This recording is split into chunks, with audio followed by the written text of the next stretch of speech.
हाय दोस्तों, मेरा नाम है दीपक पोखरियाल और मैं हूं आपका इंग्लिश टीचर। स्वागत है आपका मेरे चैनल इंग्लिश है बड़े काम की भैया।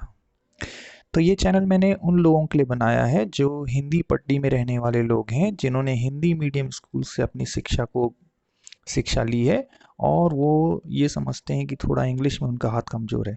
सो I am going to take you through lessons every day, जो मैंने इस तरह से बनाए हैं कि आपको प्रत्येक लेसन के बाद अपना कॉन्फिडेंस इंग्लिश के मामले में पहले से बढ़ा हुआ महसूस हो। तो आइए देखते हैं इस चैनल में आप अंग्रेजी किस तरह से सीखेंगे। इस चैनल में लर्निंग इंग्लिश मेड इजी, बहुत ही आसान तरीका आपको अंग्रेजी सिखाने का होगा। 3 स्टेप इसके होंगे। In the first step you will read a passage in English. एक पैसेज आप अंग्रेजी में पढ़ेंगे and then you will learn grammar, structure and vocabulary. ये तीनों चीज़ें आप पढ़ेंगे उस पैसेज की मदद से। और एम हमारा ये होगा that you are able to read the passage fluently with complete comprehension. आप उस पैसेज को वीडियो को यदि आप आखिर तक देखें तो आप उस पैसेज को अंत में विद कंप्लीट कॉम्प्रिहेंशन, पूरी समझ के साथ आप उस पैसेज को पढ़ पाएंगे। तो इस तरह से हमने इस जो वीडियो को इसको मैंने डिज़ाइन किया है कि आपको इस पैसेज के आखिर में, जब ये वीडियो के अंत में आपको ये पैसेज अच्छे से पढ़ना आ जाए। So let's go through the passage. Late us see the passage first. So here is the passage. At Pasupatinath, outside which a sign proclaims entrance for the Hindus only, there is an atmosphere of febrile confusion. Priests, hawkers, devotees, tourists, cows, monkeys, pigeons, and dogs roam through the grounds. We offer a few flowers. There are so many worshippers that some people trying to get the priest's attention are elbowed aside by others pushing their way to the front. A princess of the Nepalese royal house appears. Everyone bows and make way. By the main gate, a party of saffron-clad Westerners struggle for permission to enter. The policeman is not convinced that they are Hindus. Only Hindus are allowed to enter the temple. तो ये passage मैंने लिया है, ये विक्रम सेठ का लिखा हुआ passage है and this passage in the CBSE books for class 9 students.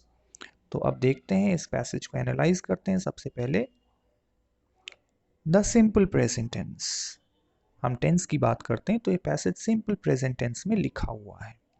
Now let us see when and why what is simple present tense. It is also called present indefinite where the time of the action is not specified. जो verb होती है, verb से हमें मालूम चलता है कि वो एक्शन जो हुआ है उसका टाइम क्या था, but in simple present tense the verb form does not represent the time and basically this tense is used to describe a habitual action, an opinion, to present a running commentary, schedule action, etc. जैसे कि यहाँ पर इस passage में एक running commentary यानी कि जो आपके सामने हो रहा है, you are telling that in English, तो उस समय हम द सिंपल प्रेजेंट टेंस का इस्तेमाल करते हैं। Examples: My father drinks black tea in the afternoon. मेरे पापा सुबह के समय ब्लैक टी पीते हैं। So it is a habit. तो इस तरह का सेंटेंस हमको बनाना यदि हो तो हम इस टेंस का इस्तेमाल करेंगे। दूसरा, politicians are thick skinned people. ये मेरी ओपिनियन है अबाउट पॉलिटिशियंस, बहुत ही मोटी खाल के होते हैं, उन्हें कोई फ़र्क नहीं पड़ता है। तो इस तरह की ओपिनियन यदि आपको देनी हो तो आप इस टेंस का इस्तेमाल करते हुए उसको दे सकते हैं। थर्ड, ये एक रनिंग कमेंट्री का एग्जाम्पल है। The batter hits the ball out of the stadium.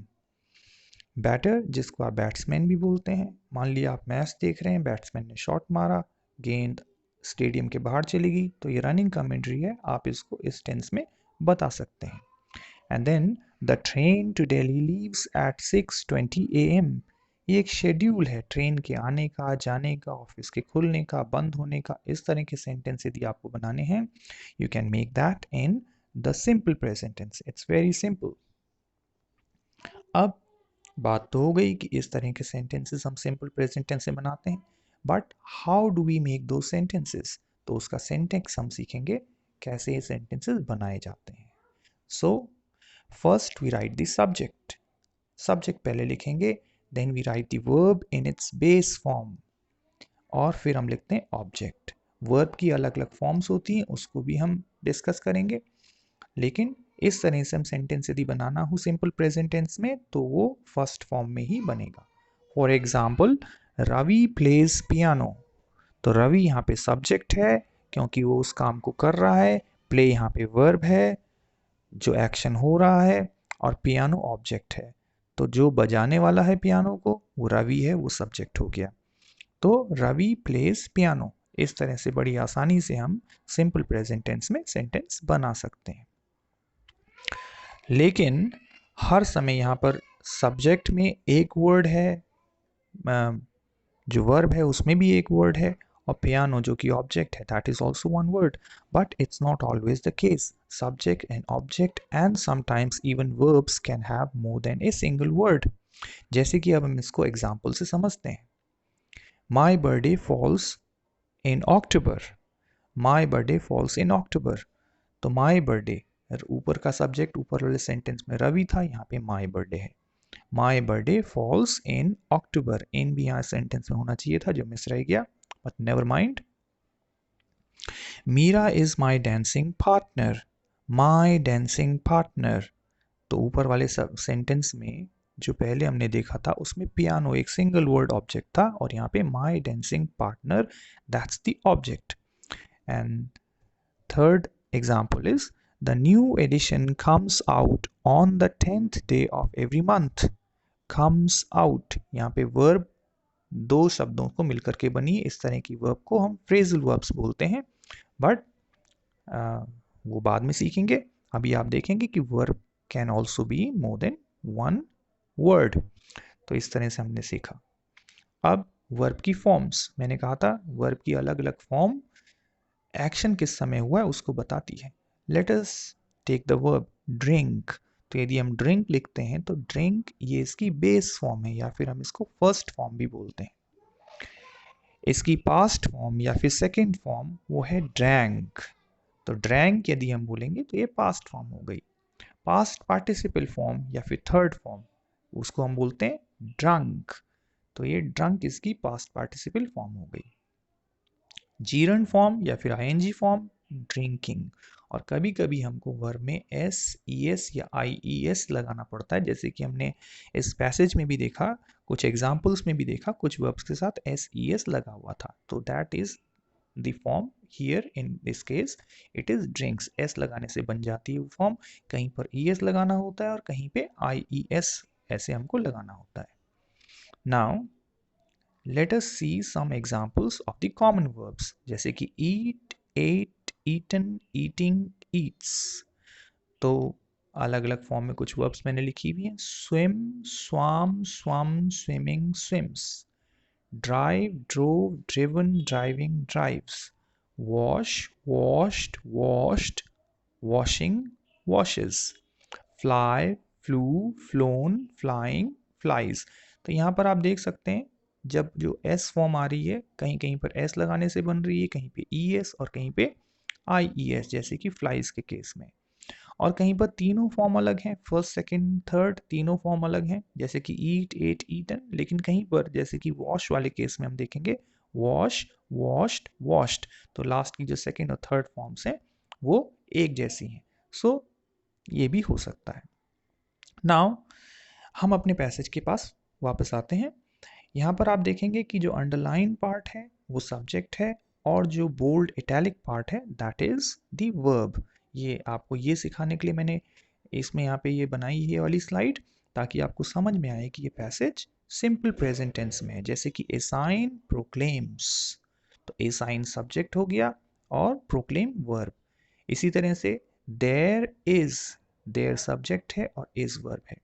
और यहाँ पर जो लंबा सा हमने अंडरलाइन कर रखा है पार्ट इस पैसेज का, priest, hawkers, devotees, tourist, cows, monkeys, pigeons and dogs. रोम।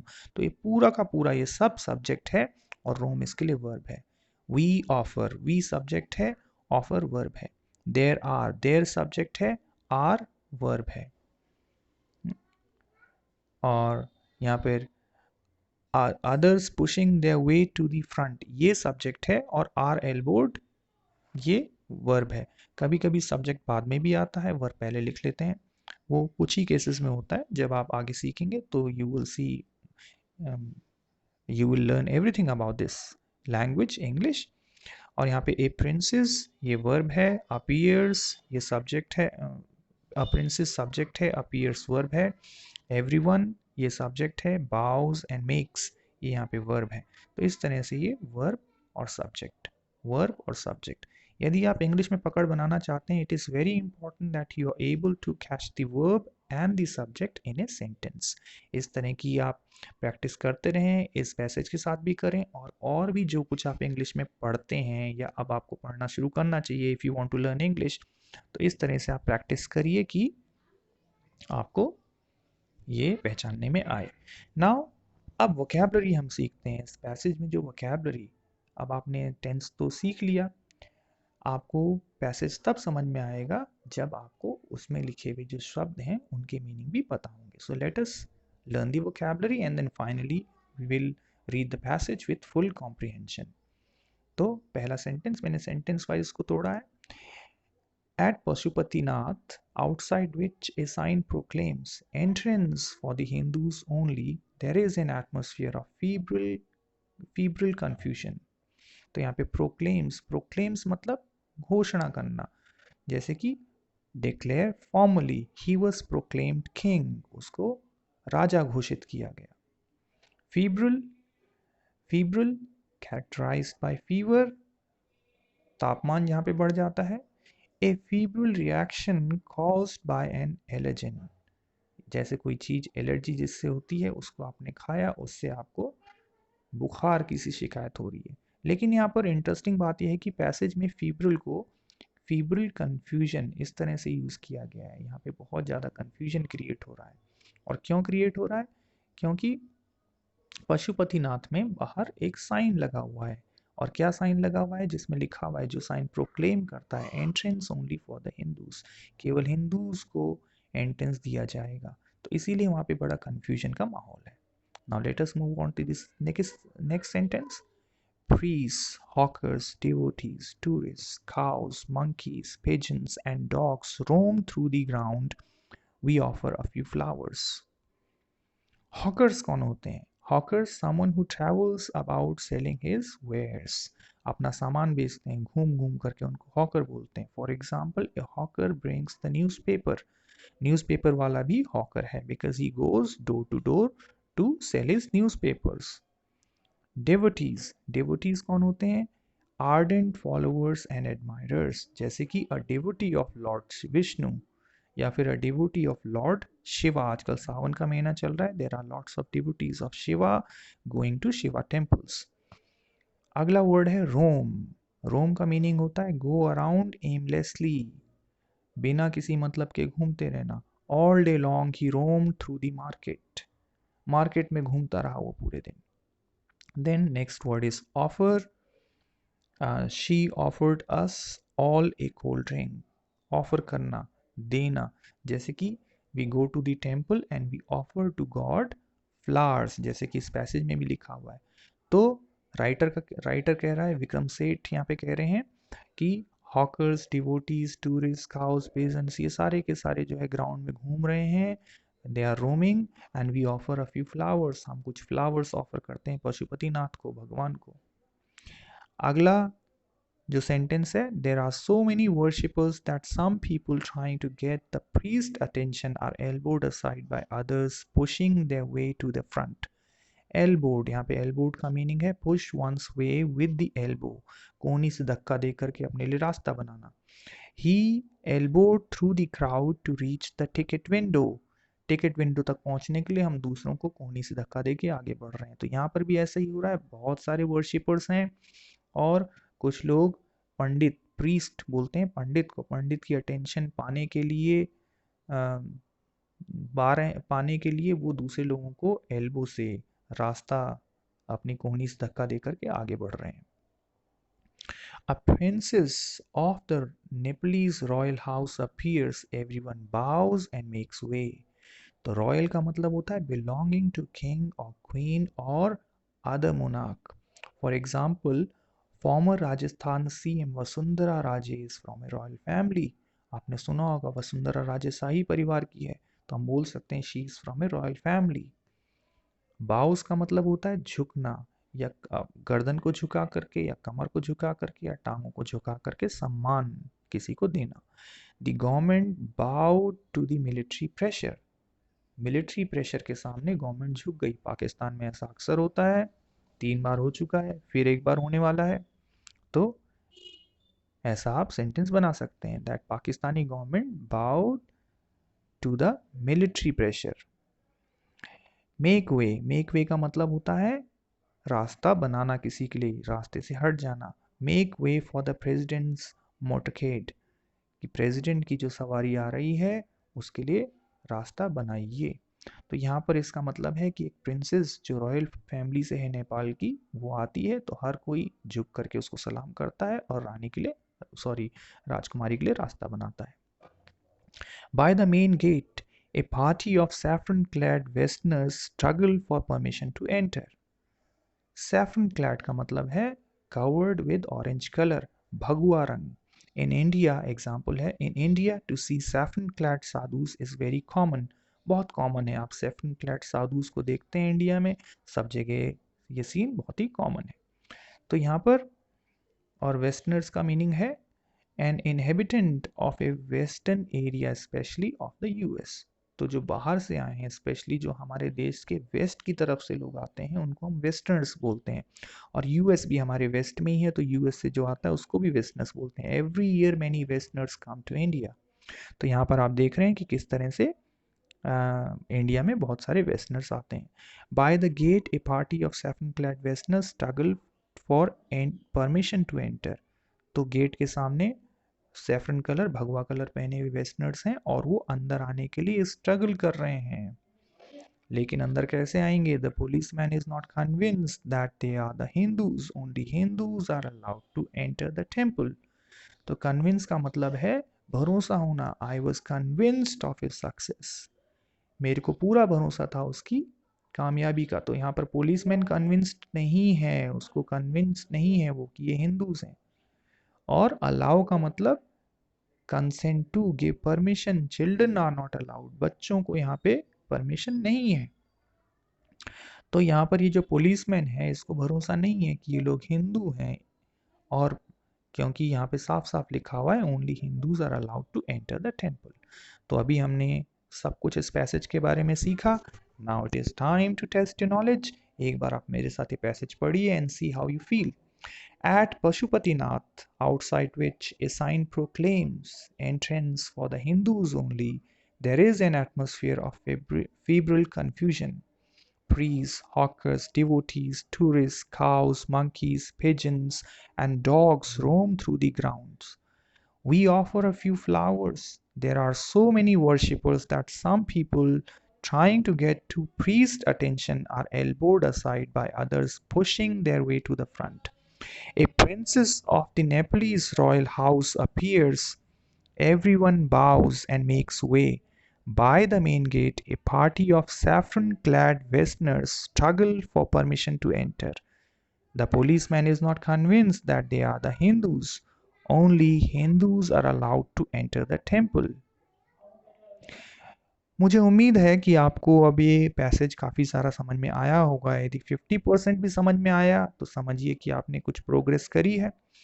आप चाहें तो इस वीडियो को दोबारा देख सकते हैं, और अगर आप चाहते हैं कि मैं ऐसे ही वीडियोस आपके लिए बनाऊं जिससे कि आपकी इंग्लिश इम्प्रूव हो, and you can also speak in English very confidently like a convent school child और a man from a big city, metro city like Mumbai and Delhi, तो आप मेरे चैनल्स को, इसमें जो मैं वीडियोस अपलोड करूंगा हर हफ्ते, मैं प्रॉमिस करता हूँ आपके लिए एक वीडियो बनाऊंगा, लेकिन वो तभी होगा जब मुझे एक अच्छा रिस्पॉन्स आपसे मिलेगा। तो आप कमेंट बॉक्स में ज़रूर लिखिए कि आपको कैसा लगा, और यदि आप कोई पर्टिकुलर एस्पेक्ट इंग्लिश का चाहते हैं जिसके ऊपर मैं फोकस करूं और उसके ऊपर वीडियो बनाऊं, तो वो भी आप मेरे लिए लिख सकते हैं। So thank you very much, thank you for watching this video. Happy learning English. और हाँ, याद रखना, इंग्लिश है बड़े काम की भैया। Bye bye.